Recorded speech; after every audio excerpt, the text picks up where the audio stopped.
Hello everyone, welcome to the Halloween Overclock Showcase. Only because it's taking place during Halloween. I don't think it'll be the only one actually. I think the next one it will be during the Halloween event. Not that I've ever thought about or pointed that kind of thing out before. Anyway, welcome back. Obviously this is, you know what this is now. Taking a look at a Stubby Overclock today, the first Stubby Overclock of the new series. It always sounds confusing to me because obviously it's not a new overclock. Either way, they were talking about, or rather showing off, lightweight rounds. Honestly, I actually didn't know what the name of the overclock was until I just looked just now. I think I did know, but I wasn't certain. Which is a shame because lightweight rounds actually holds some weight in my heart. There's a special small component, like compartment in my my aorta that's devoted to lightweight rounds. So I was actually pretty happy to get it as the overclock to cover for this episode because I think as far as ammo overclocks go, it's actually on the underrated side. I think ammo overclocks on the whole kind of cover a weird spectrum. I don't think they're ever overpowered though. I mean, it's one thing they never really cross over into being. I don't think there's a single ammo overclock that I would call overpowered. I'm trying to think if that's actually true. I guess the breach cutter one, the clean one, is considered like really strong because Reaper said it was. Frankly, I think the Shard Diffractor one. I mean, the funny thing is, we're actually using both the Shard Diffractor and the Breach Cutter clean ammo overclocks this video. That's just because they're really reliable ways to use engineer secondaries and build them for any given primary. Unlike Pack Rat, I would say the PGL's clean ammo overclock does not quite hit the same mark that the other ones do. Anyway, lightweight rounds is of course a balanced ammo overclock for the Stubby. It adds a lot of ammo. I think it's 120 bullets is the number. 180, sorry. 180, quite a lot. By default, that is 6 magazines, which I don't know if there are many ammo overclocks that add that proportion of ammo. 6 magazines worth. It's quite a lot. And what it also entails is a pretty noticeable decrease to DPS. So let's compare it to, I guess, no overclock quickly. So we lose 2 rate of fire and 1 damage. I actually did think it was 2 damage for some reason. Either way, so why do I like lightweight rounds? Well, to me, it's because it's an ammo overclock that sort of pushes the envelope for what an ammo overclock should be, but doesn't actually falter or really slip up, in my opinion. I do think this is actually a very underrated overclock. I think it's one of the Stubby's most underrated, maybe the Stubby's most underrated, because let's be honest, we're not going to be getting much value out of well-oiled machine or super slim round, even though, get this, super slim round is actually like almost a progenitor for this series. I actually tried to do that video once. I think I did do that video actually. I think it's in the form of a stream though. And that was before I did build showcases. That tells you this kind of thing's been on my mind for a while, like really obscure, seemingly useless overclocks. However, lightweight rounds, it may be obscure, but it is not useless. And it kind of differs from some of the more exorbitant and excessive ammo overclocks, like mini shells and micro flechettes, for example, or even the minigun one. You know, the minigun's an easy one to cover. It has a balanced ammo overclock that is like not that great. And that's just because it's really not. That's just because of the minigun's nature. The other two I mentioned, though, mini shells for the Warthog, it removes the stun capability, which you just lose so much stopping power and your ability to control the flow of combat. And then also micro flechettes for the Burt simply goes too far. You have way too much ammo and way too little damage, and you cannot output the damage that you have fast enough to really do anything meaningful with it. Lightweight rounds rides a thin line where it adds enough ammo for you to be really flexible with how you build the weapon, and still has a noticeable penalty, but it does not completely destroy the weapon. In fact, it allows it to be pushed in 2 very specific directions that I think actually come out being quite satisfying.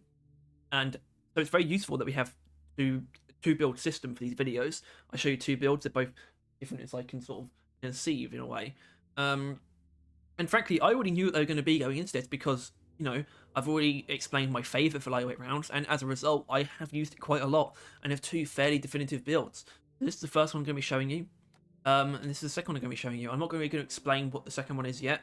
I'll just sort of start with the first one, which is all in on crowd control and clearing. And clearing is in quotes for a reason, and I'll get into it. So this basically, we are going for ammo and electrocution to enable electric arcs. So this really hinges on 3 upgrades, which is tier 1, tier 3, and tier 5. Tier 1 is electrocution chance for obvious reasons. This helps us in a lot of ways. Not only does this help us proc so many more electric arcs, which is kind of the main use of it, it also allows us to much more reliably electrocute enemies to line them up for bonus damage from the shard diffractor. So that's why tier 2 is up to you, by the way. I kind of prefer rate of fire. I found it actually feels pretty good because spraying and praying into crowds is actually kind of the best way to use this. But tier 3 is ammo because now the thing about this overclock and what we're doing with this build is that it's so ammo efficient that I almost want to switch to damage. But I really like having that excess ammo because tier 4 actually represents another function in which it's also an armor stripping machine as well. We're not really going to get much out of the other two. We could definitely get something out of conductive bullets because we're going to be electrocuting so often, but if we want to use our weapons to get an electric damage bonus, we're going to take advantage of it through the shard diffractor, not the stubby itself. And stripping armor is only going to help the shard diffractor more, so it makes perfect sense. And of course, tier 5 is electric arc, which is where we're going to get our crowd control and crowd clearing. It's very, very easy for us to slow down and electrocute big hordes of enemies. It's not as easy for us to kill them, because electrocution isn't the most lethal status effect. However, you will notice, especially against hordes of grunts, this does work pretty well. Now, I've been in a bit of a weird position recently, where I've been trying to push the envelope for my difficulty limits. I've settled into basically Hazard 5+, with more enemies, or enemy frequency 1. I've been trying to push up to enemy frequency 1 and player vulnerability 1, so I can sort of actually gradually increase the amount of difficulty. But player vulnerability is really brutal, and with something that doesn't necessarily take care of crowds quickly, I've been noticing that especially. When we don't have that player vulnerability, I notice this thing actually being very powerful and extremely ammo efficient as well. It just doesn't have real destructive power.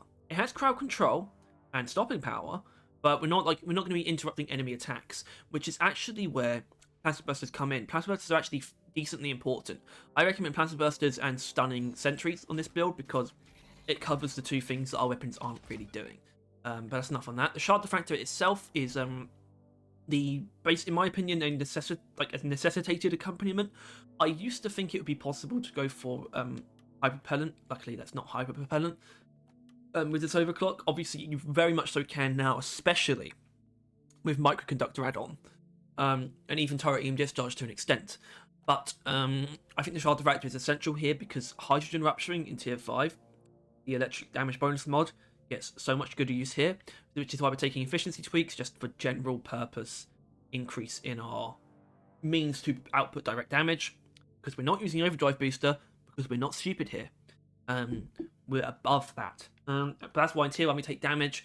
I will say there is a noticeable difference between these two. You have a lot more ammo by taking this. It's not actually that much overall. It's only 100 compared to we already have 475 at base. It's only going up to 575. It is noticeable, but for me, what's more noticeable is actually the damage we get by taking the damage mod. It feels so much better both inside and outside of the context of electrocuted enemies. Luckily, after the November maintenance update, almost a year since that, by the way, that's crazy, we are now able to electrocute dreadnoughts, which is why we're doing an elimination for this. So of course we're taking soft tissue disruption, weak point bonus. Now this tier is interesting. I think you could easily get away with taking open structure battery, but 50 ammo is kind of just a nice thing, and that increased sustained DPS can be useful. But the way that I operate is probably not going to be useful that often, but maybe against dreadnoughts it will be. Now tier 4 is a weird one for the Shard Diffractor. I've actually started to get some use out of the arm breaking. I never thought that I would. Nitrogen vaporizer. But high intensity heating wins out here because we break armor with our stubby. We don't want to be wasting ammo breaking armor with our Shard Diffractor. It's kind of a bit of a fast and loose, almost sacred weapon here anyway. We really only want to use it when we know we're going to get a lot of damage out of it. And that just tells you how ammo hungry the Shard Diffractor really is in a direct damage context. Or outside of like the really efficient overclocks like Fast Street Catalyst and Volatile Impact Reactor, in that we kind of need to be very even though we have loads of ammo, we still need to be fairly selective about when we attack. Anyway, that's enough explanation of only just one of the builds. It's time to get stuck in. With an elimination, no less. So I think I'm just going to jump in And I mean, I'll keep. I won't cut the start of the mission, but I've already given a lot of thoughts on lightweight rounds, so I'll try and skip to combat as soon as possible. I do want to get a good mix of the boss fights themselves and of course larger swarms, so it's always useful that I am like in a state of just being able to play you know, more enemies one or enemy frequency one sort of casually. Very useful for these videos because it means I can show off really sort of big hordes, you know, more co-op accurate hordes, I guess. If you were playing Hazard 4 or 5 with teammates, these hordes might be more accurate to what you'd experience rather than me playing Hazard 5 base by myself. So I'm very happy that I've pretty much, I would say, made a 100% graduation to enemy frequency 1, and that tells me it's going to be a very gradual process building up towards the later sort of stages of enemy of Hazard 5 plus. Anyway, so yeah, I could have easily avoided that Praetorian Breath, but you still saw the damage there. I think that's 33 ammo from our Shard Diffractor. I would say that's much less than, proportionally, that is much less than what Hyperpropellant would take up to kill a Praetorian. Even though Hyperpropellant does it in one shot, obviously it doesn't, but you're not going to use a second shot. Yeah. I mean, this will also really, like, unashamedly be a Shard Diffractor showcase as well, because this Shard Diffractor build feels so nice. Don't hate me. You see these grunts here, these are absolutely targets for our Stubby. Can be electrocuted very easily with Rock Electric Arcs very easily. Good stuff around. Okay. So I'm actually going to go right in for the kill on that Rudnik. Well. Alright, bring the turret over. Okay, bleachers. Is there a dreadnought in this room or not? I don't think there is. There is a big horde of enemies there. Right, let's quickly. Let's go them. Now, there's a cool aspect of this, where obviously, just because we've gone down the route of a direct damage Shard Diffractor does not mean it can't affect more than one enemy at the same time. So if we happen to have executed a big dense horde of enemies, whipping out the Shard Diffractor to just obliterate them is a very valid course of action, and a very satisfying one at that as well. But yeah, hopefully we'll get to show off lots of examples of the electrocutive damage bonus, if that's a way to put it. I think it is.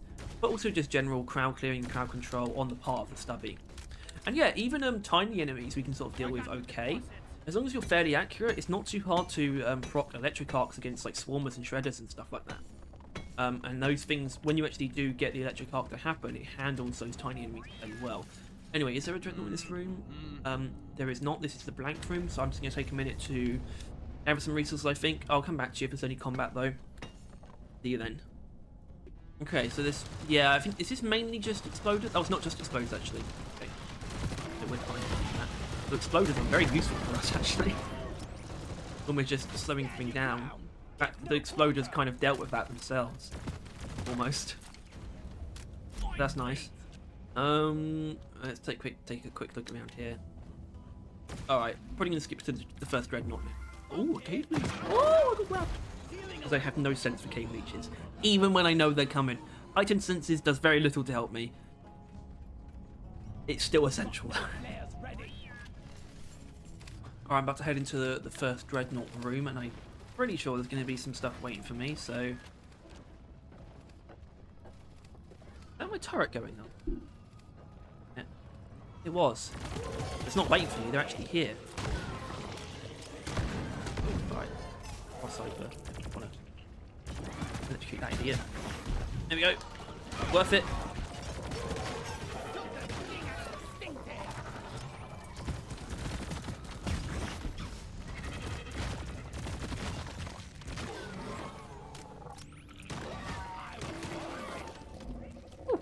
Okay. Well done, me.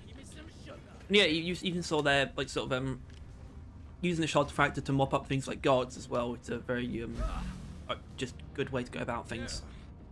The enemies that are probably going to linger after even a couple electric arcs, are the kind of ones you shouldn't have any problem lasering. Speaking of not having any problem lasering. God. The nefarious barrage infector.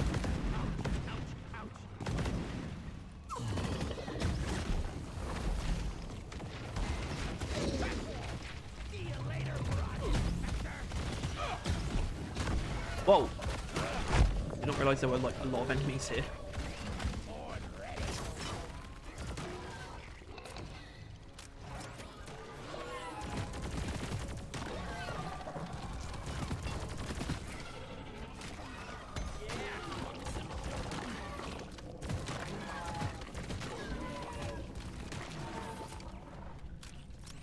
Jetty boots. Let's find and destroy the brute nexus hatching. It is. Well, obviously we're not taking those. That's not what we do here.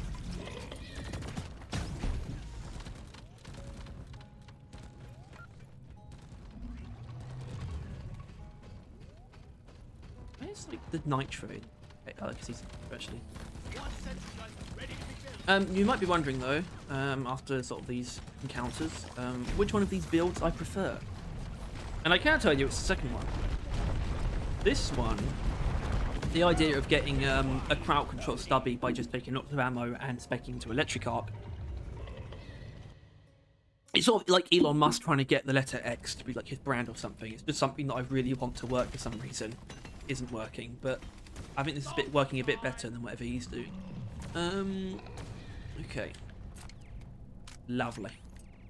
Lovely stuff. Galaxy go down there? I don't think it... Anyway. Right, I'm going to mop up this room for materials and things, and then we'll fight our first dreadnought. Well, I think we're actually doing... Is this actually a big... Yeah, it looks like it actually.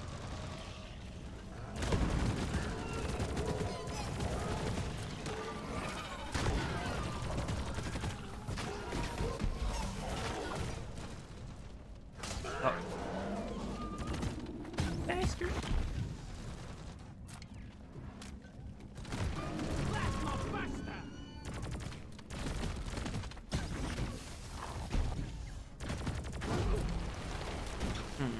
Okay. Well, hopefully you can see that there's something going on here. Some kind of weird, like intricate, but overall just kind of okay crowd control / clearing going on to Stubby. I will say I wouldn't consider this a hard recommend. I just find this Overclock interesting in that it's like more niche and like it gets more unique than it seems. It kind of lets you build the Stubby in ways that none of the other Overclocks really promote. The exception of, I would say, Embry Fire Booster does promote building it a bit similarly to the next build, but they have very different. They would be very different feeling weapons though between the two Overclocks. The two balanced Overclocks, no less. Sorry, I forgot about Hyper Alloy Assembly. I gotta say they didn't do a great job with Stubby's like true new Overclock. They've definitely put more into the rework for Turret Arc. I think that's obvious, by the way. I don't think that's even arguable. But Hyper Alloy Assembly, I think it could be good if it was just literally just a bit stronger. Right now, it's really just in a weird spot of like, this isn't really enough weak point damage to justify this.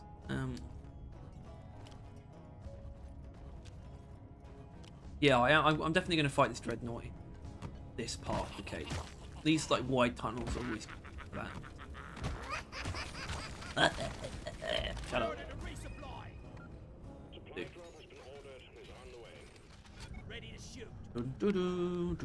And yes, this will definitely be a bit of a shard to fracture game.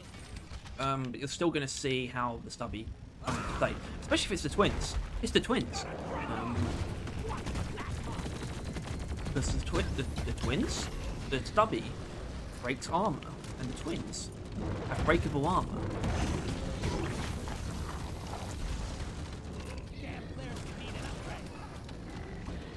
Aren't we lucky? Right, I want to. Where's that? Where is the Arbalest actually? Fuck it. One guaranteed way to find him. Bring them together.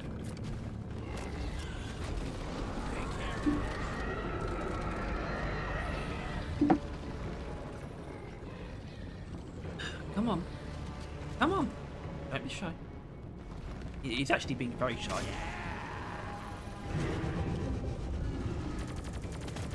Look how I planned on doing this. Oh, now he's going back through the hole. Can't tell if that's shyness or just intelligence. Nope, this is actually very, very annoying Arbalest behaviour.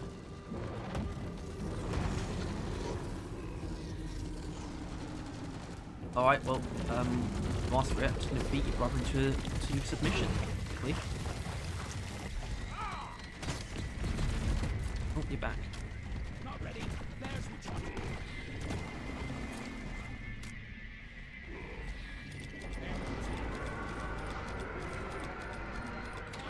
Honestly, that right there, letting them heal to resupply is genuinely what makes the twins fight maybe the best boss fight in the game.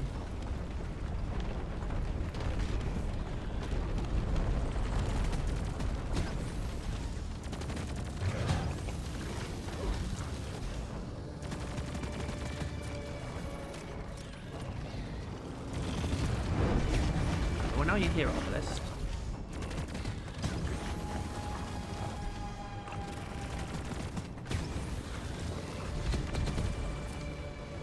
Yeah, if I can, I will kill. Oh shit!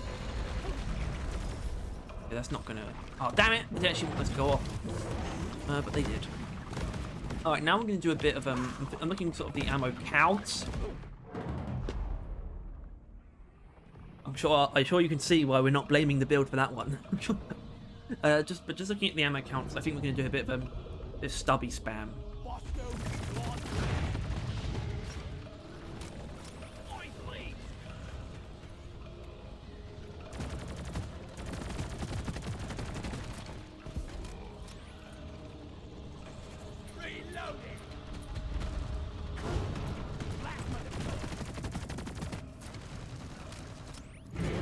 Hey, buddy.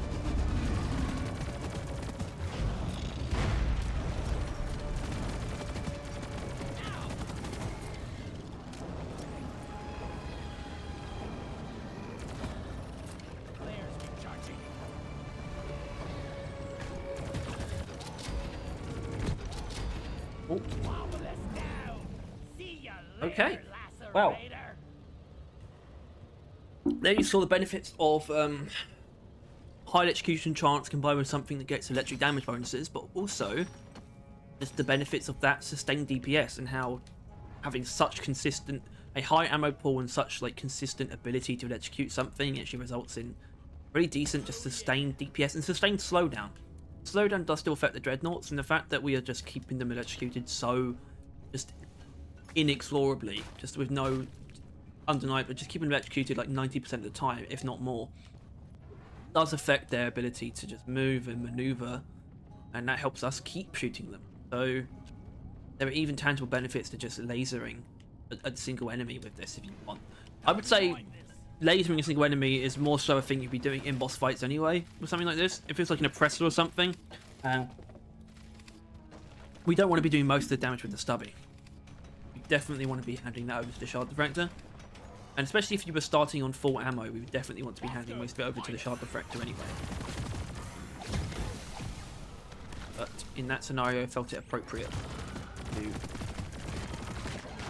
know, show the stubby some love. I mean, that's what this is about, really. You know, this is what it's about, showing the stubby some love because it's so capable. Because it's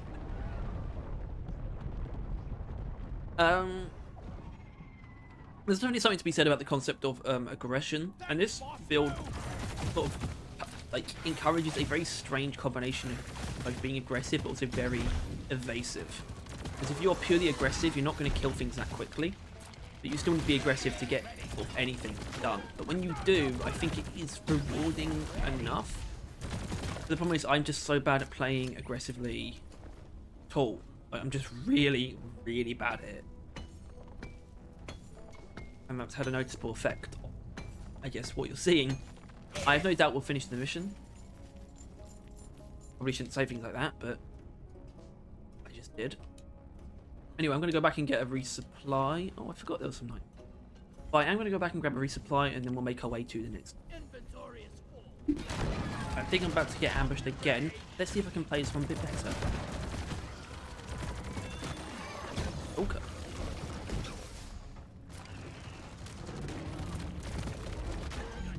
I want to use a bit of sentry ammo, so come on, Praetorian, come on.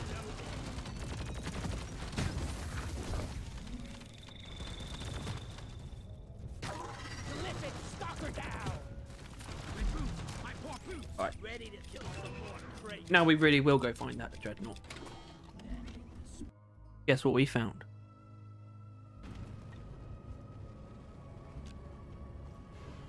So, oh yeah, well I guess I have to do it before. Okay. The name of the game here is going to be Hyper Aggression, I think. So I'm going to have my turret set up here on the platform, right in front of this guy. Sentry gun needs What I'm going to do.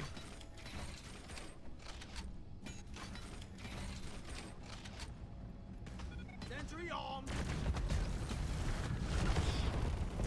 Now I don't know if you, I think you can electrocute the heart. You can, which is perfect. It's exactly what we want.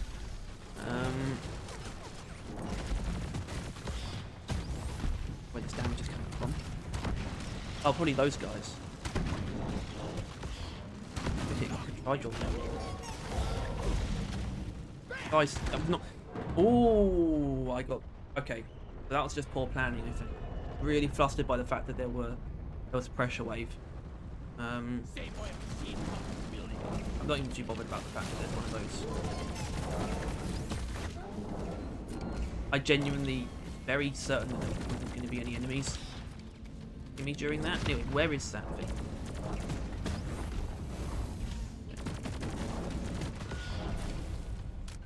Okay. Well, not during. I know enemies can spawn during a call-up fight, but I thought I was like, sort of out the window.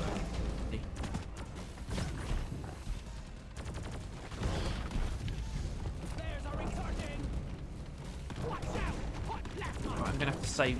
One situation I'm gonna have to save ammo. I think artifact ammo.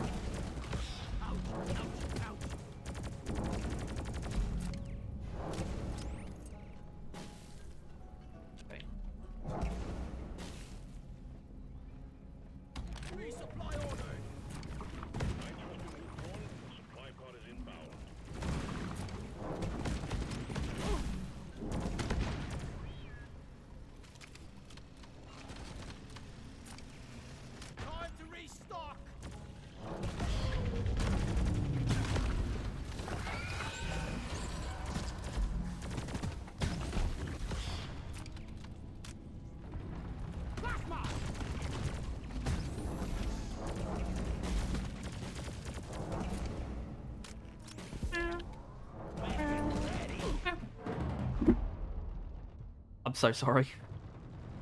I know that most people would like cut this kind of thing out, but then again, it's kind of one of the tenets of Overclock showcases that this is not like this isn't the point necessarily. The point isn't necessarily to win. And this does speak to something that I've kind of been experiencing recently with this build anyway, is that while I do think there is something going on here, especially, I mean, obviously you always got to keep in mind the Hazard 5 aspect. It sounds like kind of cheap, like a way out, and it is, but not if you're playing below Hazard 5. You can definitely just tear things up with this build on anything lower than Hazard 5. You will do just fine, and I think that's a valid thing to bring up, and I think it's why also I want to, not necessarily stretch myself, but kind of stretch myself. I think I need to prove something. We're going to turn up play vulnerability for the mission that we play with the other build. And actually, for that build, I want to show you a clip from something. So, get to that. Actually, you know what? I wasn't going to show you this one, but this actually is very similar to or kind of the idea behind the first build that I did, which is like, you know, just high electrocution chance for crowd control purposes. But yeah, this is actually from a video called, well, it's from a guy called Enrico Bolognani. Sorry for the pronunciation. That's terrible. But anyway, he did a bunch of like Overclock mods, I guess, which probably are available. I don't know how well they work because these don't seem to be very common mods, but either way, those videos that showed them all off, and so these are some of the Stubby ones that he made. This one sort of just does like ricochet and electrocution chance, which I think is really cool. Also, I know there's no sound on this, by the way. I apologise for that, but sort of a bit of a fast and loose insert here. And here's the one. Oh, sorry, wrong one. This is actually a proto shard diffractor, though. It's actually kind of interesting. But I will skip it pretty quickly. Yeah, hold on. Okay, let's just get to the... Here it is. Blaster. So this modded overclock completely inspired the next build. The idea is just... I mean, the only difference here, obviously... Well, the difference is it's a different overclock. But it's not about the execution chance. It's kind of about the accuracy. Although that's changed a little bit. Actually, no, it hasn't. I just realised it hasn't changed. But you'll see in a moment. But it really is just about the big direct damage. But the fact that it's not a hyper spastic SMG type weapon necessarily. I actually really love the way this thing looks. So yeah, watch it for a moment.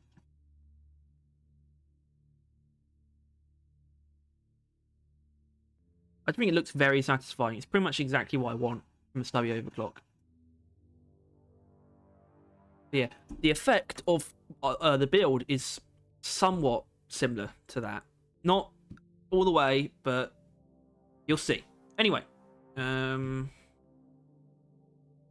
I guess we'll switch to it first of all. So here it is. To keep it brief, so we've got all damage basically is the idea here. Direct damage in tier 1 and 3, weak point damage in tier 4, accuracy in tier 5 to make it accurate. Tier 2 went through some changes. I used to take recoil. I might even want to be taking magazine, but I don't because this thing benefits from rate of fire like too much.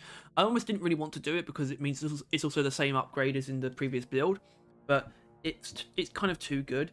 And it does also betray the concept, which is for it to be a bit more of a slow, precise, heavy hitter.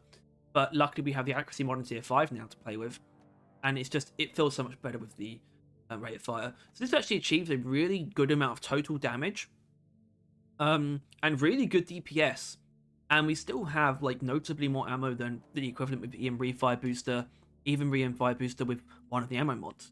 I find this to be a really, really fun and kind of weird, but really good feeling way to build the Stubby with this overclock and with nothing but like direct damage in mind. Which is why I've gone for a not as, I mean, it's still got ammo like going for it for sure, but a not as ammo focused crowd clearing secondary, which is a bridge cutter with the ammo overclock, but built for sort of width mainly.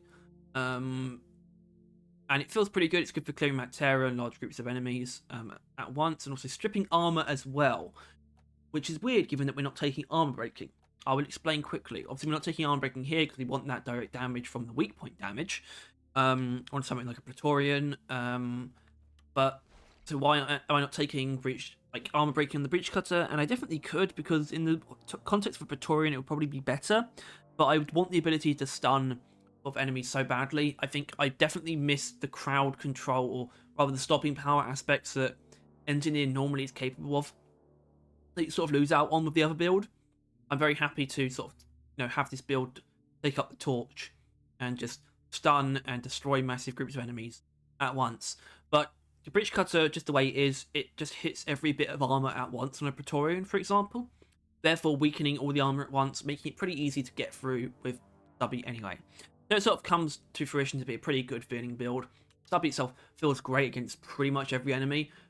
Special examples include things with like quite vulnerable weak points, like goo bombers especially feel really good to kill with this. So hopefully we'll encounter ones. But anyway, yeah, we're doing a standard mission, but we got player vulnerability on as well as more enemies. I just want to check what the actual names are for these things. Yes, more enemies and player vulnerability. So let's call it more enemies 1, player vulnerability 1, that kind of thing. The idea, by the way, is for me to graduate really gradually. So I'm currently working on player vulnerability. Then I'm going to go to aggressive enemies because I think it's sort of the truth is, tough enemies would be a good one to basically try and graduate to in isolation and then transfer over. Frankly, I should probably be doing that anyway. Either way, this is how we're doing it today. I wanted to up the ante a little. I still wanted to do a basic kind of short mission, but I still wanted to be able to push the difficulty envelope a bit myself. As long as I could do this, it should show that I'm not as incompetent as the previous mission would illustrate. So let's hope this takes a turn for the better. But yeah, this is definitely my more more favoured of the build. I will say, for me, normally this build would entail, I guess, probably just a different secondary.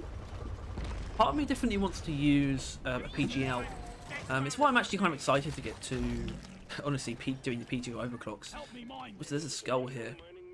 Skull. Wait, did it land on the skull? It didn't. I heard the skull. Oh, it's just the pumpkins, wasn't it? But yeah, I mean, you could potentially use a lot of different secondaries with this.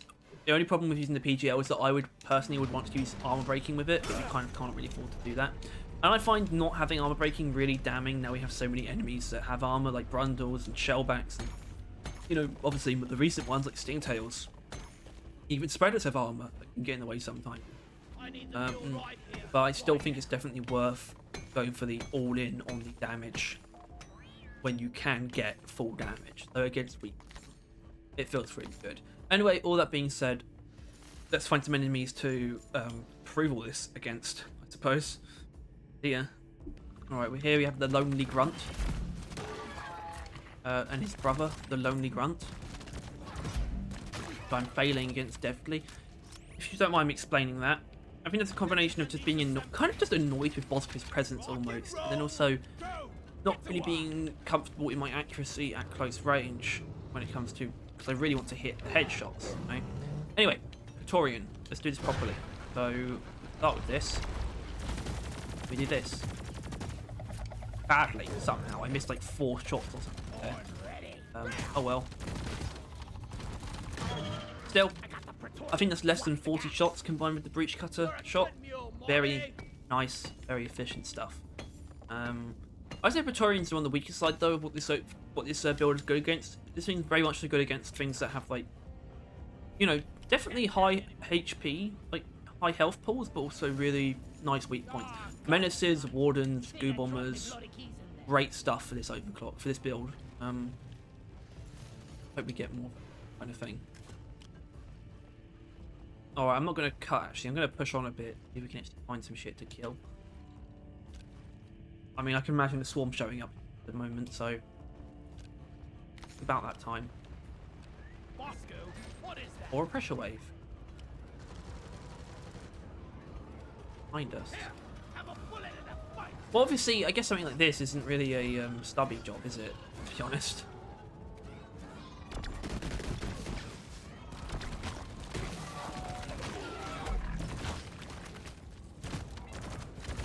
I was born ready.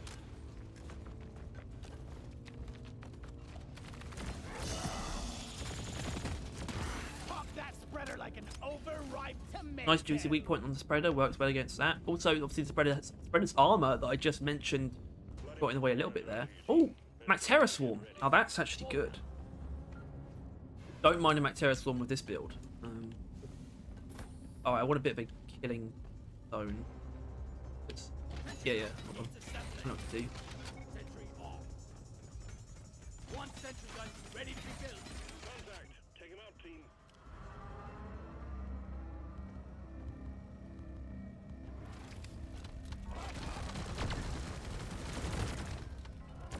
Bacteria, Brundle down.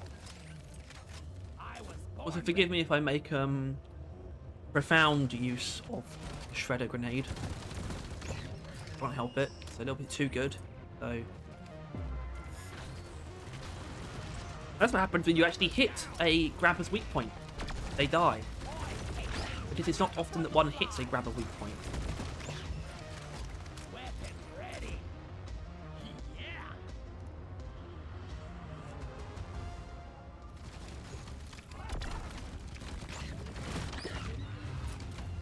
Okay. I'm going to load the breach cutter for a moment, I think. I don't know if we're overusing it necessarily. Also, I just heard the skull freeze something. If anyone didn't know, the Halloween skulls actually do freeze things nearby, including dwarves. It's especially useful for things that is like not hard to freeze, which is like brood nexuses or stationary enemies, brood nexuses and bitborn effectors. And that's like a very useful thing on solo when that happens. Genuinely. Dread will take care of these guys pretty easily. There we go. Alright, yeah. I'm gonna keep off the breach cutter for him. I think. Alright, let's push on. One pretty coming to a close.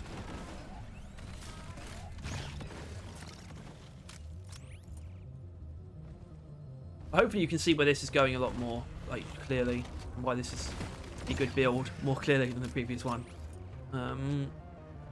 It is just genuinely solid damage output. I'm going to task Bosco onto the goal. Nightmare. And I'll see you when some more enemies show up, I think. Go ship. Look at this skull. Look into its eyes. Can't really get the eyes in view. But, hold on. Fuck. Why can't we put this on our heads? Picture, look at this. What if this, I mean, this guy's quite handsome, so maybe not. But what if this was that? It would be pretty nice. Saying. I want to say, I do like the sound effects, though, of the skull sort of clacking about. Yay! Not that I need it. I do wonder if I'll ever go in for my idea of, like, some kind of milestone thing for previous performance passes.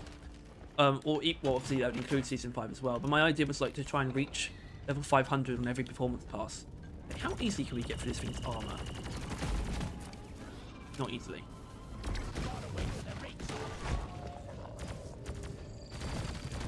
This is why armor breaking is important. I didn't need to put myself in that much danger. Cool.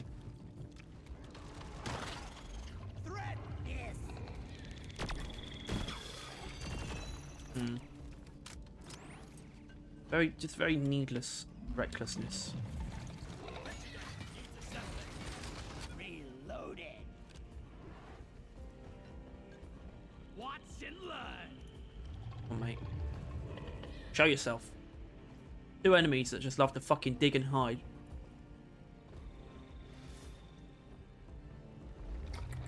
Come on. Come on. Go. Get to work.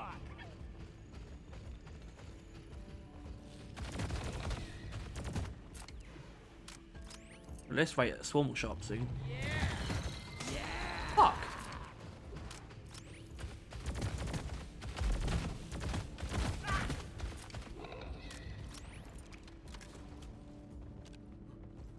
Just want the doctor.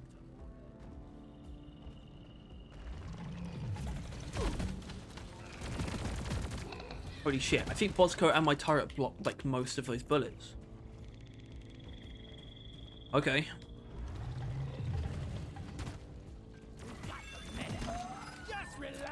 I guess we're doing bad now. Anyway, yeah, push on. They're coming. Flares recharging.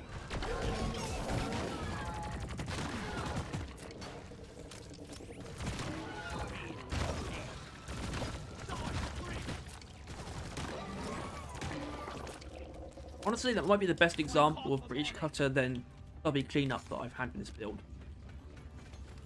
That felt really good. Really good.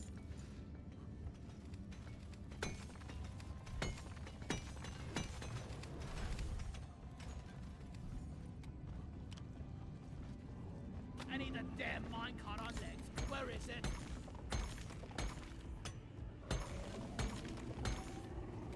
Are you all there? Beans. It's swarmers. Fucking hate swarmers. Yeah, okay. Again, maybe something that's pretty embarrassing about this is it doesn't actually reach the swarmer breakpoint. But yeah, feel free to make fun of that. Not ready. There's one sentry gun ready.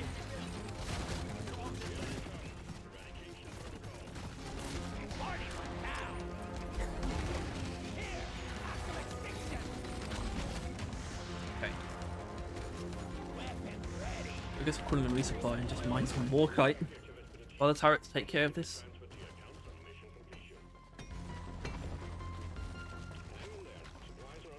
Well, I'm not leaving those guys untouched. Sometimes a breach cutter is justifiable. Resupply is here. Okay, actually, no, it does breach a breakpoint. I've had experiences where it doesn't, and I don't think it was with the other build either. I don't know what that's all about. You're a stain on the floor.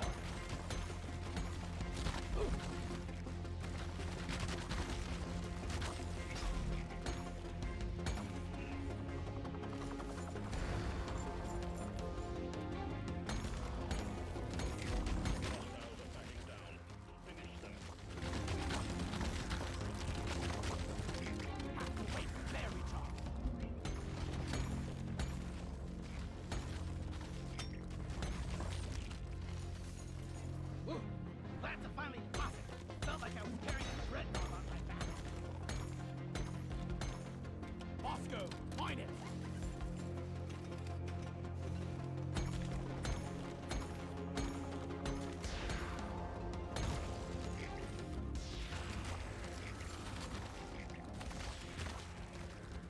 Mine. Not nitro in this room. I don't think it's the end of the mission. Wait a minute. It is. That's shorter than normal.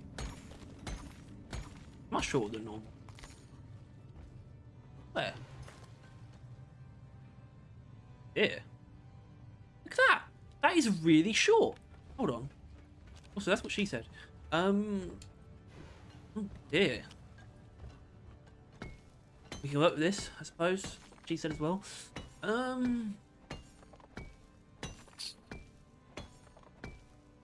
Wouldn't mind a goo bomber.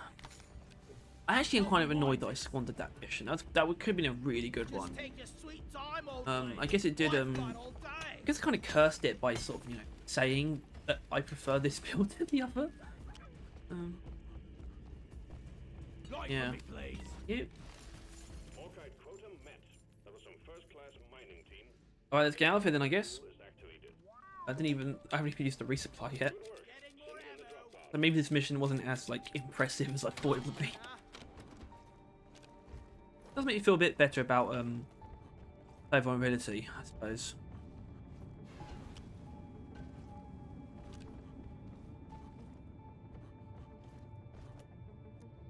Drop pod has arrived. Now it's time to think of a title though. Back. I've already been through all the major takeaways. I mean, lightweight rounds, it's just an overclock that can allow you to push the Stubby in ways that aren't typically encouraged. But it doesn't mean they're like amazing. I think this one is pretty good. I think just using it to go all in on damage in a way that isn't exactly the same as the refire booster is quite appreciable.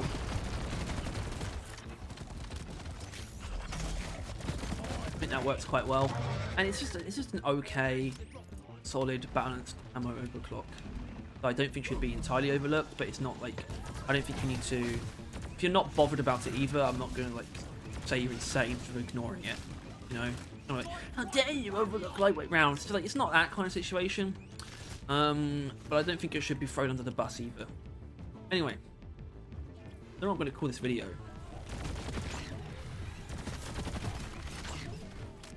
Drop pod departing in T-minus. I think I'm going to have to use the word underrated though.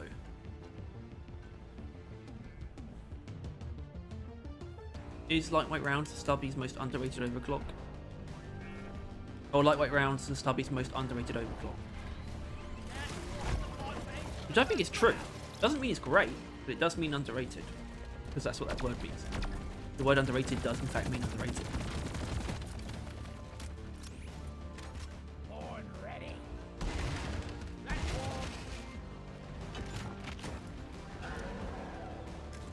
Are you?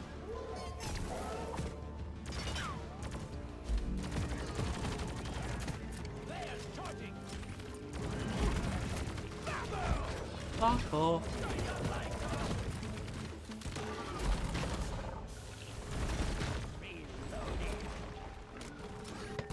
has docked. Initiating launch sequence. Departing in T-minus 3 minutes. Bee.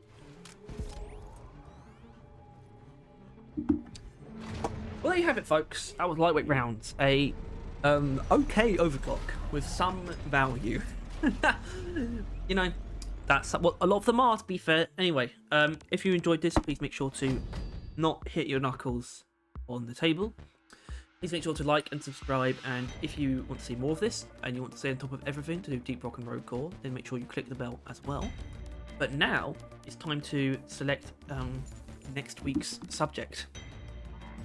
Of course, if you've been keeping track of things, you would know that next week it is the Hurricane's turn, which I'm naturally very excited about. The Hurricane is probably my favourite weapon in the game. So be asked to use it in any form is something I'm not against. And I mean any. I do not mind going down any route with the Hurricane. I think the only one that I wouldn't be over the moon about would be Plasma Bursting Missiles.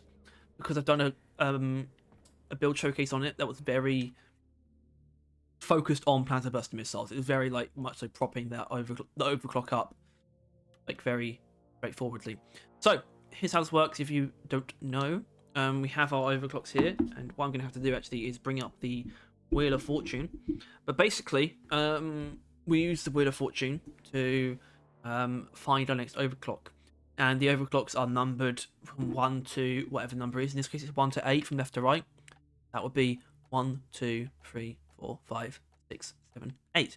In this case, cluster charges is number 2, the one we've already done. So we actually are going from 1 and then 3 to 8 are going to be the numbers we're working with. I'm going to quickly put them in the machine. 5, 6, 7, 8. And in just a moment, you will see the wheel. There it is, and you beautiful. It's Ween. And I'll spin the wheel to find our subject. I don't really have anything in mind, really, except the fact that I maybe don't want Planet Bursters. Huh. Okay. I have no qualms with that. Yeah, honestly, I might have actually said this is next in line for being one of the less preferred ones as well, but it's going to be Mind Layer System, and I do know how that's going to work. Not hard for me to imagine what I'm going to do with Mind Layer System. It's a fantastic, frankly, overpowered overclock. So that'll be next week. Look forward to that, and I'll see you then.